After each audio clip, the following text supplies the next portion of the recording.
So you in Pittsburgh, is it originally? So I'm in Pittsburgh. So I went to school in Carnegie Mellon. I just recently graduated. So, but I live in Jersey. You live in Jersey. Okay. Yeah. And I saw that you were interning at, was it Webball? Yeah, we both. Webull. Okay. Hmm. So are you doing that currently now, or are you gonna try and transfer that into a full-time position? Like, what's your? Yeah. So I have a full-time offer. Right Okay. now I'm exploring entrepreneurship. So I'm working on a startup. So Oh, I asked my hiring manager if I could delay my full time until January, but I do plan on working full time a little bit and yeah. seeing what Wall Street is like before I make any decisions. Yeah. Oh, wow. Well, what's the startup one? Is it to like private or what I exactly? forgot to tell you. So basically, what I plan on doing is consolidating all of the tools that students use into one platform, but like making sure that there's synergy between them. Because I feel like right now AI makes it very easy to have these tools communicate with each other. So, what did you major in school if you went to school? I did the computer science actually, yeah, yeah. I don't know if you've ever had like general education requirements because I know like here they make a lot of computer science engineerings have like a general education. You got to take humanities. Maybe you have to take philosophy class. Really? Yeah, so it's not just straight computer science. Like you have other classes you have to take with it. That's for college. Like college, you have to do multiple different like. Yeah. So yeah, that's what we call like gen ed. So Okay. I'm an econ major, but all my classes weren't just econ focused. I had to take Mhm. a philosophy course, I had to take an ethics course, a music course. So it's like it's very, very broad. So within different classes, you have different methods of studying. Have you ever used flashcards to like study for I when you're used, yeah, I used to use flashcards. I think yeah, it's a very effective method to be fair. Yeah, exactly. So when you think about the things that we use, right? We have our iPads for our notes, we have flashcards, but they don't really communicate with each other. So imagine if you're writing or taking notes, you have a notes app that knows what to convert into flashcards or what you need to study, or it syncs with your class schedule to know like what to highlight or like what's important. So just creating that communication between all of those tools, like that's what I'm working on right now, just to give you like a broader sense. Oh, that's really amazing. Like, are you just bootstrapping this startup from the ground up, or do you have investment? Yeah, so we have a class at Carnegie Mellon actually. It's called AI Venture Studio, and AI Venture Studio is taught by these two venture capitalists who have done many company exits. So like they're very big brand. Knowledgeable. They teach this class. The first line of the syllabus is literally you're not learning how to build a company, you're building the company. And the goal of the class, you meet people who are like-minded, and you form a team. And then within the 3 months, if you have an idea, you kind of like build it to life. So right now we have like a initial MVP. We pitched it in front of investors April 30th. So like we're in early talks right now with like some investors to see like where we can take it and like Mhm. what people's capacity is to like work over the summer. There's some things we have to iron out, Mhm. but yeah, it's an exciting time. I'd say like we have bootstrapped it because like the Yeah, MVP quite 100% yet, but yeah. I think once it gets there, like it'll definitely be something that students would use. Oh wow, that's really sick. So yeah, because I think you said that you are econ major. So I'm assuming, did you do this yourself, or do you have another person that you've gone Yeah, into the technical side? 100%. So the idea was originally mine. So I Hmm. the class with an idea. So you're divided into two, right? So have an idea means okay, you kind of thought out how it would look like in your mind, but you don't have the technical skills to bring it to life. So I don't have the computer science background that you would, Hmm. or you need an idea. You might be a master's in computer science, but like Hmm. maybe you want to help bring somebody else's idea to life, something that you align with. So it was a lot of figuring out, okay, you do UI UX, but maybe you don't have an idea. Let me tell you what my idea is and see if you want to come and join my team. So it was a lot of early initial conversations. So right now I have a team of about like 6 people, like 3 engineers, one of them in the UK actually, Oh, and wow. I Amazing. think, yeah, 2 UI UX designers, and then somebody that's working on like the sales and marketing with me. Well, that's really sick. There's a lot of opportunities. Got the book, got this. I think people should read the book then. If they want to have a Hey, success. shameless plug, shameless plug. Yeah, yeah. But yeah, no, I had a couple of questions because I literally just finished the book just before we started recording, so I was just going through it. 100%. Um, but yeah, I think one of the main messages that I got from it, which I agree with, is about purpose and identity. Because a lot of people, when they tend to not have a purpose or a direction in life, they tend to go to these devices, go to any sort of vices when it comes to drugs or explicit content or social media. So I think I was reading one of the chapters, and you said that you were also battling with this issue, but you didn't necessarily go too much into detail as to your journey with it. So I wanted you to maybe to explain, like, what you originally wanted to do, or how that whole purpose journey was for you. 100%. So my journey, more or less, growing up, I always wanted to be a doctor. I thought I wanted to be a doctor. Mhm. And so, Was it the parents? yeah, yeah, of course. Yeah. So all the time it was like, oh, okay, like this is our future doctor. Like this is the guy that's gonna be treating Obama in office. Like that's how people were like family and stuff. So I had my mindset put on doctor like for the longest. And then what ended up happening was, I got into high school and, I'm exploring all these different avenues of employment. Like, okay, like maybe we have general surgeon, maybe we have neurosurgeon. So I'm thinking about, okay, different types of doctors. I don't know where I want to fit yet. So I'll just go in general and I'll come out maybe with a specialty, maybe general, I don't know. So COVID hit, 2020 was pretty bad. And then I remember that I saw for the first time like how my family in a way like operated with finances, because for the longest sometimes your family kind of likes to hide that aspect from you, but when something like COVID happens, it's so much in your face. And I remember I was having a conversation with my mom, and she was telling me like, yeah, like this I'm not gonna sugarcoat it, like, yeah, right now it's a little bit tough. My dad was a taxi driver in New York. Mhm. So, COVID killed us. So, he wasn't working for a while. And my mom just basically told me, like, look, listen, like, we came to America like how many years ago? It's like 20 at this point. Everybody looks at you as like a standard of excellence. Everybody looks at you as like a standard of success. Like everybody is counting on you to like make it out, because we made a lot of sacrifices. Everybody here is tired, but we wouldn't take it back because we know that you're about to go on and like do great things. Like, and she just kept telling me, like, you have to make it, you have to make it, you have to make it, with like, almost tears in her eyes. So for the Yeah. first time, like the message of our immigrant parents like sacrificed a lot to get you here, it rang in my head for the first time. And in my mind, I was thinking about a lot of things because, the situation wasn't necessarily the best. I'm like, okay, like I want to be a doctor. However, 4 years undergrad, 4 years medical school, 3 years residency before I like start making some money. Like I want to pay back the sacrifices like sooner rather than later. And this is me 17 thinking this. Oh, wow.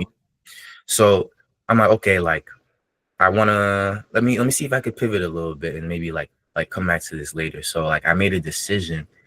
I was like, okay, like maybe I should major in business in college, because then I can like come out of college like making six figures, and like I could help out like a lot sooner. Mhm. So the conflict with identity and purpose came from a lot of different things. I mean, mainly that, but navigating college, picking a major that was very impromptu. I felt like it was a very steep uphill battle, you Mhm. know, because when you grow up thinking that you're gonna do one thing, your mind is tailored towards one thing. If you asked me when I was 17, like, what's the plan? I said, okay, undergrad at the top 20, medical school at Johns Hopkins, 3 years residency in Harlem, New York, and then I'm gonna start working as probably like a general surgeon. If you ask me what I wanted to do in business, I'll tell you right now, I interviewed for like 20 different positions. I thought I Mhm. wanted to be an investment banker. Then I thought I wanted to go into private equity.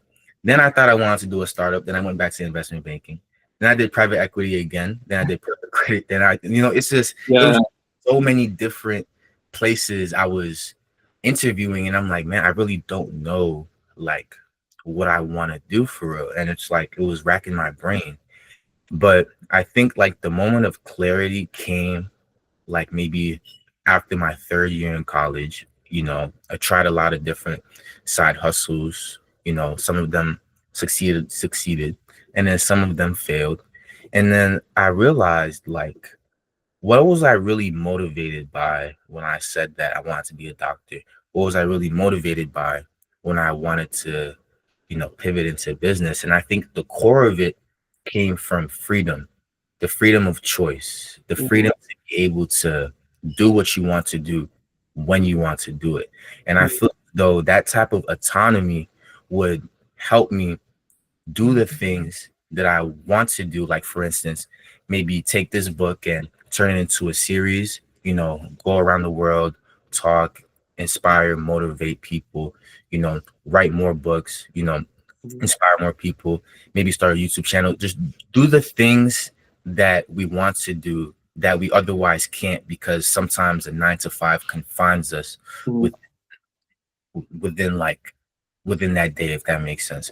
Yeah. So I think identity and purpose, it's a ever-changing battle, in my opinion. And sometimes like you will make decisions that are in conflict with your identity and purpose, but that's exactly what you need to do in order to find it, because I don't think you can find your identity and purpose without that conflict. So as in like you have some sort of cognitive dissonance. I think that's Yeah. something you're referencing in the book. Like you need to have that sort of cognitive dissonance in order to figure out which path to go down, or will Yeah, that conflict?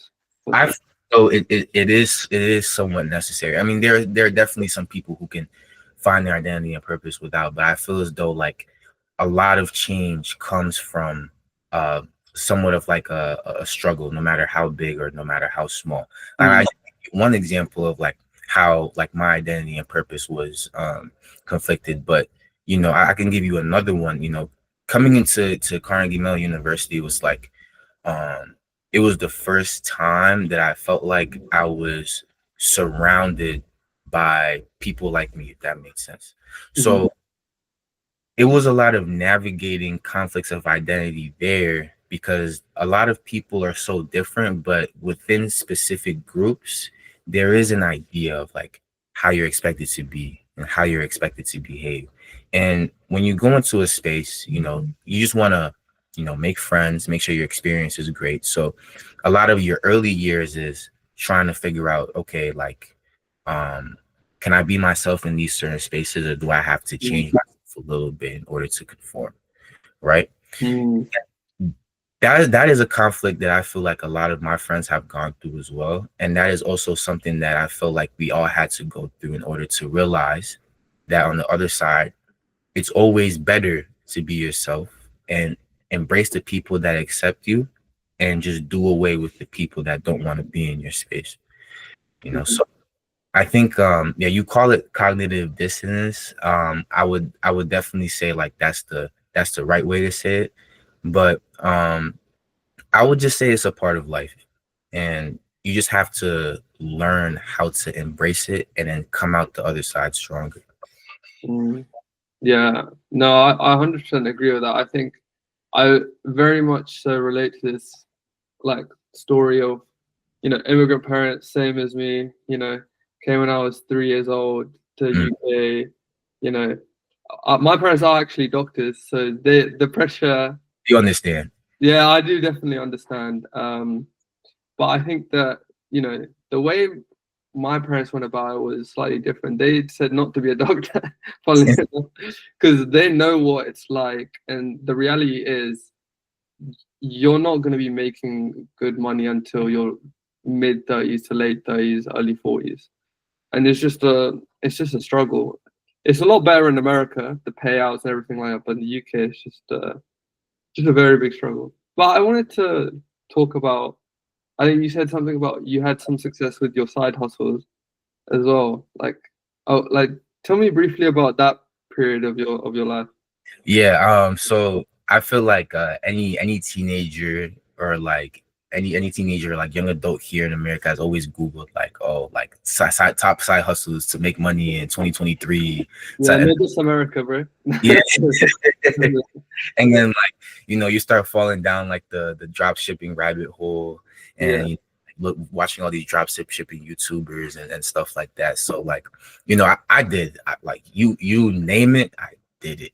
Mm, Like drop shipping, winning products, making a Shopify website, running Facebook ads, like mm, Etsy shops, things like that. Some of the I literally opened credit cards just so like I could run ads, oh, like on these products and stuff. And like, like sophomore year, like I'm really going strong at it. I'm like, okay, like this is what at the time I was like, this is what I'm going to do. Like this is what I was made to do. Like this is my purpose or whatever. I remember I went on like Alibaba. I found like this winning product, made a Shopify website around it, ran a couple Facebook ads. Like I got a couple $100. I'm like, okay, like this is yeah. it. This is Yeah, it. man, yeah. And, I plateaued. Like Yeah. the ads kept running. The sales wasn't really there. I wasn't like really making enough to like recoup. But part of me was very stubborn. I got that initial hit. I would Mm, just keep going. And by the end of the summer, credit cards damn near maxed out. Revenue not there. I was like, nah, I'm never doing this again. I'm going corporate. So the whole year, just like, damn man, I'm never doing a side hustle again. But then the motivation just came back, and then mm, I found a bit of success like helping people with AI solutions, because at the time ChatGPT was like relatively new, like all these AI tools were coming out. Businesses in the local area were looking for ways to incorporate like AI into their things. So like I had like a small service that I did with a friend that helped people with AI solutions, and like that ended up being like somewhat successful. But I mm, had other time commitments, and I had another job at the time, so like I couldn't really go at it full force. And then my friend, it was the same way with him, so mm. we kind of ended up like phasing it out. But my friend actually ended up doing a startup like shortly after that ended up getting like $1 million in seed funding. Oh, So wow. like you never know when your blessings will open once you stop something else. So Mm, good little experiment, to say the least. Expensive experiment, but yeah, no, fair enough. Yeah, no, I mean, the fact that like, you even got had some money come in from the side hustle, a lot of people didn't even see that. So it kind of shows that you have that ability to stay consistent and all of that stuff. Because a lot, even I've tried a lot of these things myself, but I'll spend money in the ads, I'll get the views, but then the sales don't come or this and you give up. So ads are a different beast. Like it's mm, so much jargon and stuff that you have to learn, and it's like sometimes it's not. You can do everything right and still fail. So it's like you, mm, I say I got a little bit lucky in my opinion. mm. Yeah, but I think the fact that even I was looking at your LinkedIn previously, like you got a lot of experience.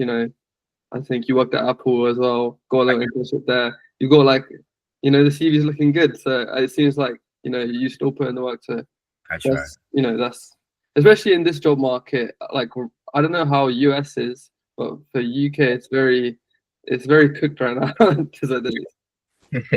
It's kind of cooked here too. I'd say like when I had Apple, like right after, I'd say like me getting Webull after I got Apple, it was like a toss up. Like I'm telling you, Mm, applied to like 200 different places, 3 callbacks, 2 interviews, like yeah, cooked. I'm saying very, very, very cooked. A lot yeah, of my friends that had internships already got it before it was crazy cooked as well.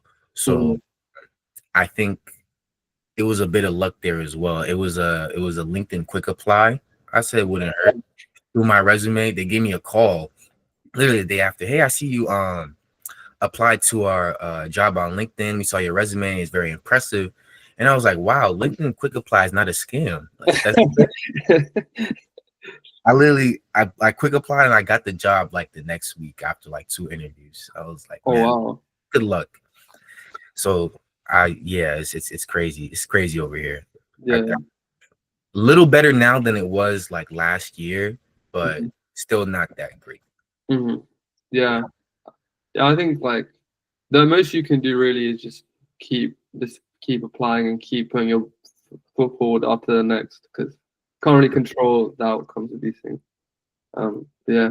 Okay. So the next thing I wanted to talk about, um, there was like a brief section where you were talking about how when you were like 17, you're going through like some sort of late teen crisis, which I'm sure everyone has been through as well, where you looked up how to get rich and all of these things.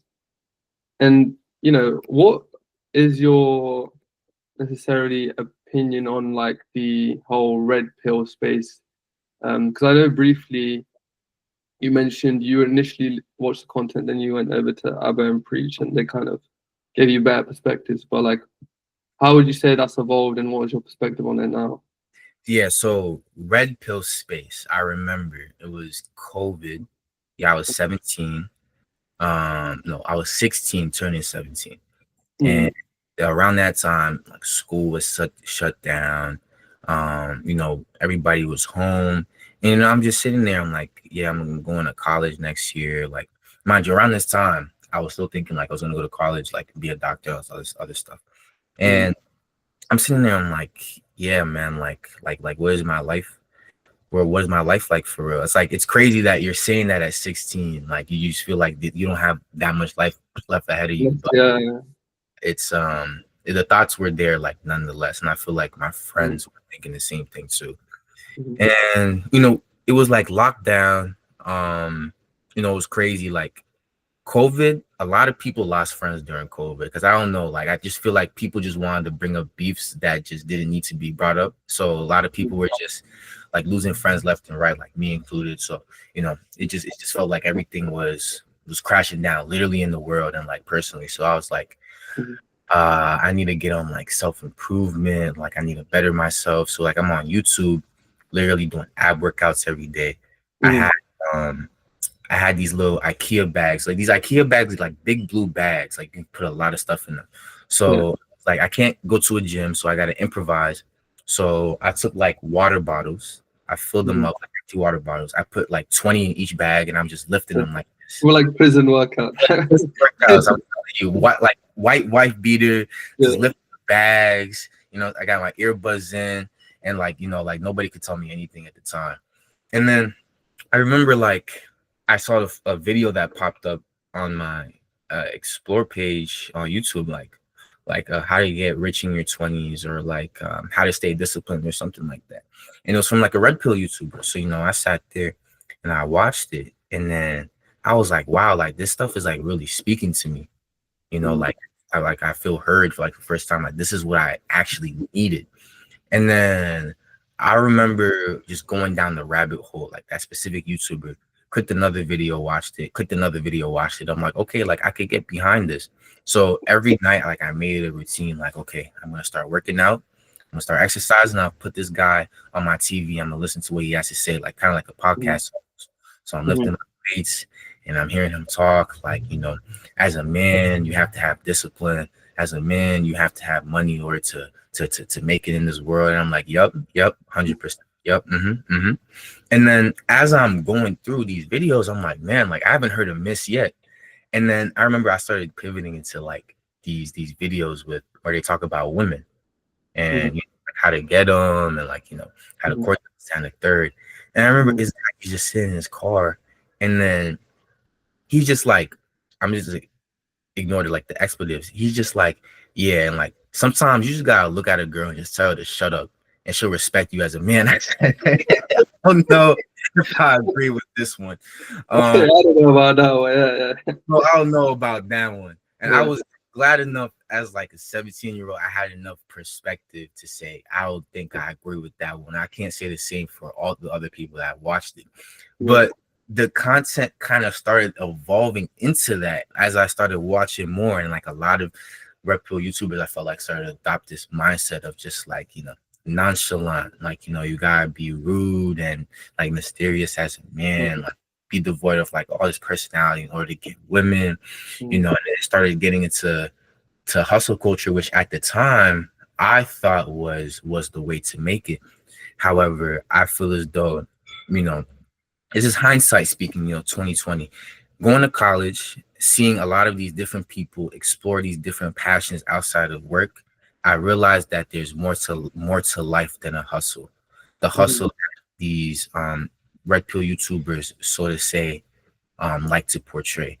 Because I know firsthand that entrepreneurship is not a 9 to 5, it's 24/7. However, they make it seem like the only way to get successful is to put 15, 16 hours into your craft every day and devoid yourself of any joy outside of that work. And I don't feel like that's a way to sustain your life. I feel you have to have, I wouldn't call it a balance, because there are times where you have to put more into something and less into something else.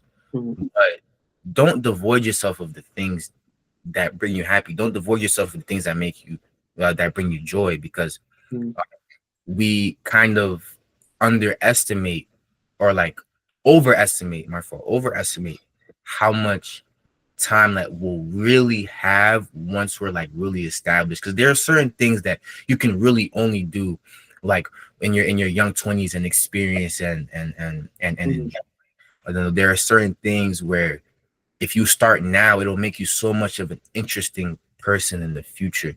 But you're going to devoid yourself of that because somebody on the internet told you have to work 16 hours a day in your craft. So I started having some conflicts with that. And the reason why I put Aberrant Preach in the book was because it was one of the first times around that time where, in the midst of my confusion, I found positive male role models in that space, giving people sensible advice. And as somebody that was, 16, 17, young, lost, like, doesn't really have that much of like a very wide perception of like the larger world, it was very important for me to hear that type of grounded advice in order to help me pivot from the things that I was hearing at the time. So will I say that the red pill space was inherently evil? No, I wouldn't say it was evil. I think like it served its purpose at the time in which I needed it the most. However, what it has evolved to and what I'm seeing it do to younger men, it is kind of alarming. Are you familiar with the YouTuber Sneeko? Yeah, very much so. Yeah. Yeah. So I saw a video, it was like last month. Some kid runs up to Sneeko. He's like, "Yeah, Sneeko, can I get a picture with you?" And like Sneeko's like, "Yeah." Mind, this kid's like maybe 11. And then he's taking a picture, and this kid is like, yeah. F the women, F the women, F the women. I'm like, yo. That is content now, to be fair. I think a lot of his content is now just women hating and all of this stuff. Like, because he's just trying to be a B-Tech Andrew Tate at this point. Yeah, B-Tech Andrew Tate. I wouldn't even I don't even give him B-Tech, like C-Tech Andrew Tate. And it's like, it's corrupting the kids now. It's like, this is not what it was like 5 years ago, 6 years ago. It's just evolved into clickbait, rage bait, and all these things that I just don't feel like people should be representing. Yeah, no, 100%. Like, I think from my experience, I've got a younger brother. He's 15 years old, and I just can see on his IG feed, just seeing the Andrew Tate like gym workouts and the kickboxing, all that stuff, and I'm just like, bro, don't listen to this garbage. Like, it's crazy. Yeah, go ahead. No, go ahead. Yeah, no, I was just gonna say, it's just like I think the youth, especially from what my brother tells me, they kind of are stripped away from having a childhood as well, certain aspects of it, because like they instantly get fed with the hustle culture stuff at like 12, 13. Like, I need to make it, I need to do this, and I'm just like, bro, just go and play Fortnite or just do that with your friends, because that's not even gonna last forever. So You grew up in the COD era, right? So were you Yeah, playing Call of Duty when you were growing up, like the Black Ops 2, Black Ops 3 in the lobbies, just like chat, zombies as well, all of that stuff. all that stuff, like Yeah. that. Like we look back and like that's nostalgia. We want Mm, kids to have that nostalgia. Even me, like Fortnite came in when I was like 14, 15, freshman and sophomore in high school. And I even get nostalgia, like think about the season 1 days and the season 2 yeah, days when everybody was trash at Fortnite, you know. yeah. So I feel like the kids are getting robbed, but I sympathize because I was once in their positions, you know, adopting these views where, you know, to be fair, we're as extreme as the views now, but Mm, I can't say what would have happened if like Andrew Tate was like at his prime, like mm, 2020, 2021. I can't say for sure. So but I do mm, sympathize, but I feel as though you just have to combat the negative with the positive, you know, mm. put more positive role models in this space. So then kids will just come back down from the extreme and like kind of take on these neutral positions and like be more sensible. Yeah.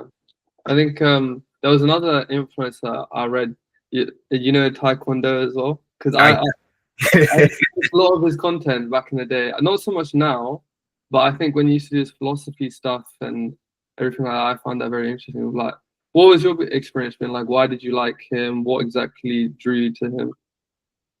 so Taekwondo was actually somebody I found around the same time I found Abba and Preach. Mm, And that's why I feel like I related more with Taekwondo more than Abba and Preach was because he was my age. mm, He was literally my age at the time, like maybe a year older, like he's like 17, 18, like maybe 18 at the time. And he just seemed, how I would say, like wise beyond his years.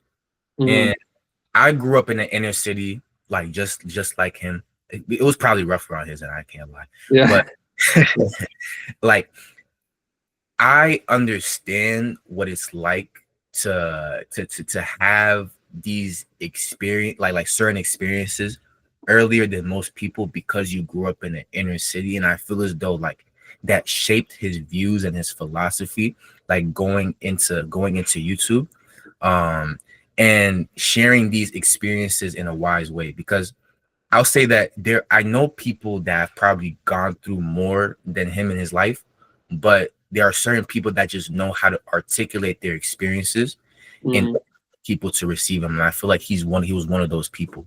He was mm, talking about things, albeit like I around the time, like I didn't even think of him as like a red pill YouTuber. I just yeah. thought of him as like somebody real, just telling like real advice to the youth that needed it at the time. And I think Mm, what Jason was, he was just saying all the things that I needed to hear at the time, but it didn't sound extreme. He mm. just very relatable guy, very relatable person. I literally subscribed to him when he was at like 20,000 subscribers, and it was Oh, crazy to see like how much he's grown now. But I sure. I put him in the book as somebody that some like people should listen to because he gives advice on communication. He gives advice on like dating and women, but it's none of that BS I was talking about earlier. Mm, And just life. And he's somebody that advocates about reading, you know, taking care of your health, you know, taking care of yeah. your body. And these are things that we need to hear more of in in, Mm, in these types of spaces. You know, people say, "Oh yeah, he's a risk god or whatever." Like that's TikTok. Okay, that's TikTok. Like yeah. he's so much more. Like no glazing, but yeah. Yeah, yeah, yeah. No, I understand. I think, yeah, for me specifically, like, I think I relate to him. I think the age part is a really big thing because, like, a lot of the people in, like, Abba and Preach, I like them as well, but I think, you know, a lot of the topics they might talk about, I don't really, like, you know, Yeah. get. But I think with Taekwondo, he has also a very philosophical, like, understanding. I think he reads a lot of philosophy and kind of ties it into his videos. I Hmm. think, you know, at the time when I came across him as well, like I was trying to figure out who I was and all of this stuff. It was just, yeah, I think it was very refreshing, you know. So I found it interesting. I was like, oh, I didn't know a lot of people watched his. I was like, okay, it was cool. Just I wanted to mention that. But yeah, Yeah. so I think my my main questions are done. But I think, what would you say, you know, you would want to, like, let's say you could go back and, tell yourself, like, before you know, are now in the venture studio, AI venture studio, and doing all this stuff, like, what would you wish that you would have told, your younger self? Be more comfortable with putting yourself out there. Hmm. And every story is important. You have no idea how many people you can reach. And I mean that literally, and I mean that figuratively. When I mean literally, it's you have no idea. Like, you literally don't know the people that you can impact. Um, I had a YouTube channel like my junior year. Hmm. I was watching a lot of content where people like just propped up their phones and they were just talking to it like they would a friend. Upload it, get a couple of views, like a couple 100,000 views, and people were in the comments like, I really need to hear this today. So I decided I wanted to do the same thing. And like a lot of things, I started, sometimes I didn't like see it all the way through. I had like maybe like 10, 11 videos. And I remember the last video I posted had like 300 views, and I was just talking about how to communicate with people effectively. And the comments came from Australia, France, UK. Like, it was just international people in the comments just thanking me for the words. And I realized at the time, like, you have no idea how many lives that one video impacted. Even though it had 300 views, which might be smaller in the grand scheme of things, if 10 people walked away feeling like they can implement your advice and became a better communicator, you don't know the ripple effects of that decision you made to put yourself out there, because that person might have learned something from your video Hmm. and applied it in real life, maybe became a better communicator, and Hmm. then possibly, maybe, who knows, met somebody who they want to share their life with. But it was maybe because of that one decision you made to put yourself out there, give somebody advice that might have changed the trajectory of their life. And when I think about my journey and like just even like making this book right here, Hmm. I was writing it at a time where I was afraid to put myself out there Hmm. because um I'm from Senegal, right? So we Hmm. have the word it's called sutura, right? Which means I don't have the direct translation, but it just essentially means like pushing through, Hmm. um and like really being quiet about the things that are maybe going on or like surrounding like in your personal life, it's more or less like a culture, like very hospitable, very welcome, but also like a lot of like countries in the east, there's this culture of like conformity, if that makes sense. Like, Hmm. don't step outside of like what is expected of you to do. Hmm. And like writing something like this, it was very bold because I didn't want to put any of my personal anecdotes inside because of that reason. But my editor told me, like, people have to be able to relate to you. They're not going to read a book that's just straight facts and graphs and Hmm. illustrations. Like, they have to hear your voice.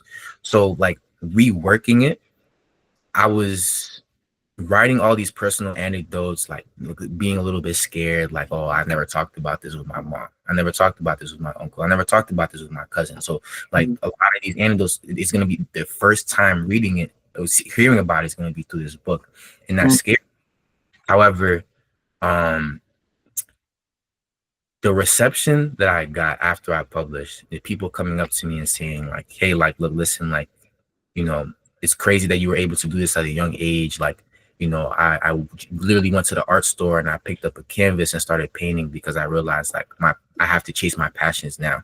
Hmm. Or people telling me, yeah, like I picked up an instrument, like I really want to perform at a jazz club. Like I didn't think it was possible, but like, like you're really showing me like what people can do at a young age. And I realized like I have to put myself out there regardless of my fears, because if you're somebody that knows you can do exceptional things, um, it's somewhat of a responsibility for you to display yourself, because your actions can be the source of somebody else's inspiration, if that makes sense. So just being more comfortable putting yourself out there, realizing that people will throw dirt, people will give you flowers, but at the end of the day, it's all a garden. Mhm. And how you tend to that garden is dependent on you. You know, water your plants, make sure that they flourish, and just make sure to pour into the people around you through your actions, through your words, through your discipline, and just through your success and through your failures as well, but embracing them and showing people that you can bounce back, regardless of how far you fall. So I feel like I'm still learning that. I still get a little bit shy when somebody comes up to me. It's like, oh, like I read your book, like I really liked it, and like hearing about your personal stories, because it's my first time putting Mhm. myself out there. First time on a podcast.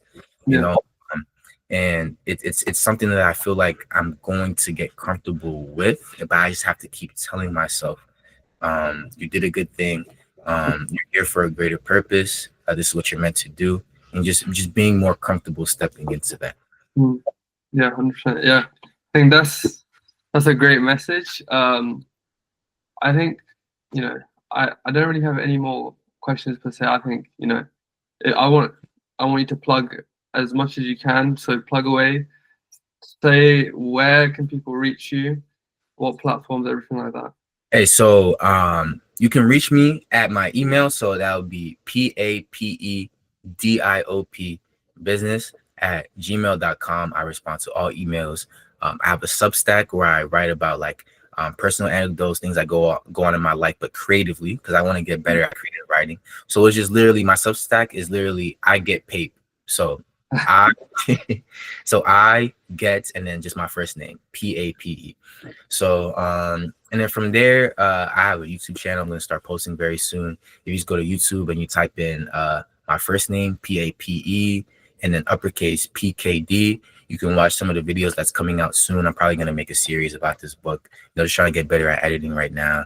And yeah, I think that's the main places. I definitely want to say, thank you for inviting me on the podcast to speak about these things. I had a great conversation. Me too as well. It's been a pleasure, honestly. Like first time for everything. Like hopefully, like we I get to come back and like share like how it's been, like like book release, because I'm gonna start pushing it out there. Mhm. um, I think one of my advisors told me that she wants to get me talking into a school, so Mhm. I feel as though right now it's just the beginning. It's the Mhm. origin story. I feel like you tap in with me like a year from now, I'll probably be a lot more confident, a lot more seasoned, a lot more experiences relating to the things that I want to do. Mhm. Um, but yeah, I definitely appreciate the conversation, man. It's been a pleasure. Yeah, me too, man. Honestly, I hope definitely we can catch up again sometime in the future as well. Um, but yeah, man, honestly, like we're very similar as well. Surprisingly, like there's a lot of, and I'm sure a lot of people can take a lot away from, the book and your story as well. Because I'm sure a lot of people will relate as well. 100%. And I will say one thing. I am young, which means I am changing as well. Hmm. So the approach that I took when I wrote this book, I realized that there are a lot of solutions that are put out there by people that are a lot more well researched than I am, a lot more seasoned than I am, Hmm. and they kind of excel within like those specific niches. So I wanted to make sure that whatever solutions that I put in here was well researched, but I don't think that where I'm at right now, that stage of life, that I can tell somebody, this is what worked for me personally, and this is what I feel like will work for you to a Hmm. specific extent, because I feel as though, because I'm 22, what works for me today might change tomorrow. So if I wrote about psychology, for instance, I wanted to give advice from maybe a psychology YouTuber that I've watched for a long time, because I know that they went to school, they had a PhD, they're better suited at telling you what to do. If I gave you advice about, sleeping supplements, or, gave you advice about just communication and like journaling. Like, you know, it's a lot of research that I did from people that are a lot more seasoned.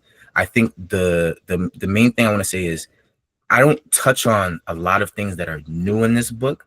I just wanted to write it in a way that speaks to our generation.